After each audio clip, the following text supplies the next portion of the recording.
Imagine giving 12 years of your life, every ounce of creativity, every late night, every breakthrough, only to watch your boss take credit for all of it. Imagine standing in his office, resignation letter in hand, while he laughs in your face, telling you you're too old to ever work in tech again. That was my reality. My name is Kaya Nordstrom. And what happened next would not only destroy him, but finally make the world see me for who I really was. I still remember the sound, the way his coffee mug rattled against the desk as he laughed. Not a small chuckle, a full, booming laugh that filled his corner office on the 42nd floor. "Good luck finding another job at your age in tech," he sneered. That was Victor Tmain, my boss, the man the tech world worshipped as a genius visionary. Silver-haired, always in his $3,000 Navy suits, always acting like the air bent around him. And me, I was just the invisible analyst who supposedly followed his directions. What the world didn't know was that every single algorithm Victor was famous for, every revolutionary breakthrough that transformed global industries, was mine. I had written every line of code, designed every optimization, built every model. And for 12 years, I watched him walk into boardrooms, conferences, and press interviews, smiling as if he had birthed them from his own mind. Do you know what it feels like to pour your soul into something, and then be treated like a footnote in someone else's story? It's a slow burn. At first, you tell yourself it doesn't matter. Recognition will come later. Then you tell yourself it's fine. Maybe this is just how the industry works. And then, you stop believing your own lies. I stood there that day, 41 years old, cardboard box in my hands. To him, I was ancient, replaceable, forgettable. But what he didn't realize was that inside that plain little box was the key to everything. Victor smirked, nodding at my box. "What's that?" "Family photos. Coffee mugs." "No," I said quietly. "My backup drives." He blinked, confusion. Then his smirk faltered. "Backup drives of what?" I locked eyes with him. 12 years of iteration logs, design docs, time-stamped commits. Every algorithm, every failure, every success. Everything I built. And I watched it happen. The exact moment when arrogance cracked into fear. His face drained of color. His lips parted, but no words came out. For the first time in 12 years, Victor looked small. He stammered, You can't take proprietary company information." But his voice had lost all of its edge. "Actually, I can." I cut in. Section 7.3 of company policy. Personal research backups belong to the employee who created them. I wrote that clause 3 years ago during the security audit. You signed off on it without even reading. Victor had built his empire on arrogance, on assuming no one would ever check his homework. And now it was crumbling right in front of him. What he didn't know was that I had been planning this moment for a year and a half. It started at a holiday party. I overheard him bragging to the board chair, saying he was the innovative mind, the genius who personally solved every problem. He was 10 feet away, lying about the algorithm that had kept me up for 8 months, nights and weekends, drinking cold coffee while debugging. That night I made a decision. No more silence. I began documenting everything. Every email where I explained concepts he later presented as his own. Every meeting where he asked me to re-explain code he didn't understand. Every code review where his suggestions revealed he didn't even know programming basics. I built a meticulous timeline. Proof that Victor wasn't a genius. He was a fraud.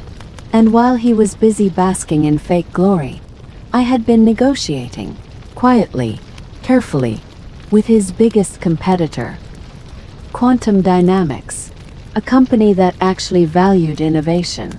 They had been trying to recruit me for years, but Victor always intercepted their offers, deleting them before they reached me, until I went around him. By the time I resigned, I already had my next role locked in, Chief Technology Officer. His nightmare was my fresh start, The weeks that followed were delicious. I watched Victor's carefully crafted image collapse in real time. His once brilliant social media posts became shallow, desperate. First vague leadership quotes, then links to articles he didn't write. People noticed. Comments shifted from praise to skepticism. Could you elaborate on this? What's your technical perspective? He had no answers. And then came the conferences. Victor had always relied on me to script his slides, his talking points, even feeding him answers through an earpiece during Q&A. Without me, he was naked. At a regional summit, when asked about machine learning optimization, he stalled. Mumbled something about iterative testing.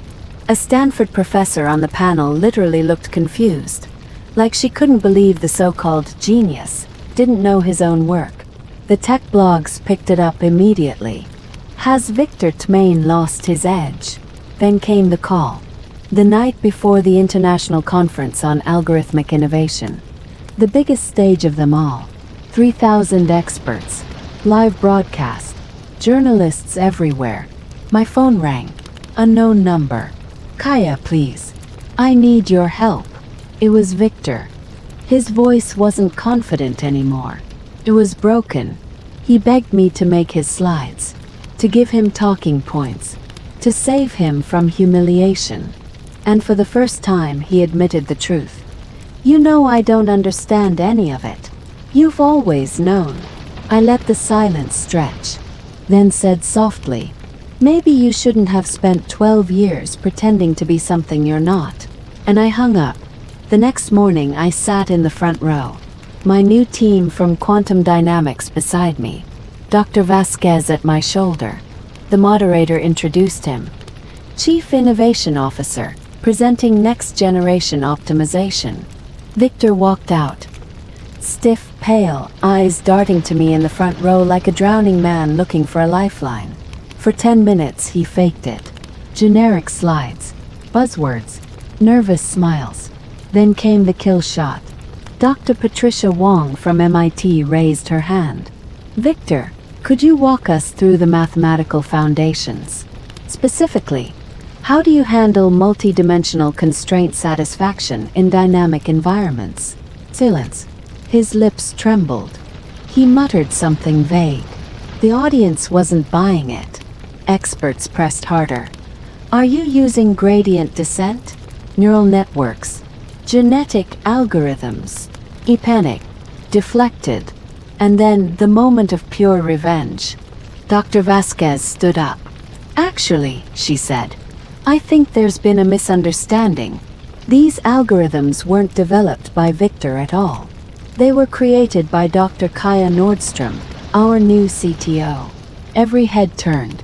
3,000 pairs of eyes shifted from him to me. Kaya, she said, would you like to explain the methodology? I walked to the stage, past him, took the microphone, and for the next 20 minutes, I did what I had always wanted to do. I explained my work, my innovations, my breakthroughs, and the audience lit up, faces alive with understanding, admiration, respect. When I finished, the entire auditorium rose to its feet. Standing ovation. Victor. He looked like a ghost. Forgotten. Irrelevant. Within minutes, social media exploded. Victor Tmain exposed as fraud. His empire collapsed in real time. In the months that followed, everything flipped. Quantum dynamics soared. I became the recognized expert I had always been. The patents, successfully challenged. Millions in licensing revenue shifted under my name. Victor, quietly forced to resign. His reputation obliterated. But the most unexpected moment came weeks later. A handwritten letter arrived at my office. From Victor. Kaya, I spent 12 years taking credit for your genius. I told myself I deserved it because I was brave enough to present it. But presenting someone else's work isn't bravery. It's cowardice. You were always the innovator. I was just the man standing in your way. And you know what? He was right. For 12 years I was invisible. But my revenge wasn't just about destroying him. It was about stepping into the light, becoming who I was always meant to be. Sometimes the sweetest revenge isn't getting even. It's finally being seen. So tell me in the comments, have you ever had someone steal credit for your work? How did it feel and what did you do about it? Share this video with someone who needs the reminder that their brilliance matters. And don't forget to subscribe, because I've got more stories where the invisible finally become unstoppable.